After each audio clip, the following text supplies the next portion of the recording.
Духи с запахом казахской степи создала школьница из Акмолинской области. Маленького парфюмера зовут Альбина Айдарханова. Живет она в небольшом селе Кенес. Чтобы сделать уникальный аромат, шестиклассница училась самостоятельно, просматривая обучающие ролики в интернете. Стойкость проверяла на ткани. Говорит, дольше всего запах держится на хлопке. Свой парфюм назвала Елимай. В нем хорошо раскрываются ноты полыни.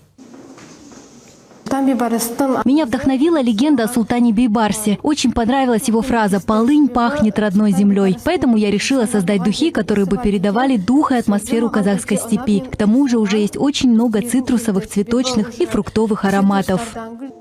Школьница признается, процесс был нелегкий. Она тщательно подбирала ингредиенты, экспериментировала с пропорциями и сочетаниями. Иногда ей приходилось начинать все сначала, но Альбина не сдавалась, чтобы аромат был не горький, и добавила нотки степных цветов и эфирные масла. Девочка верит, что ее духи смогли передать уникальность казахской степи.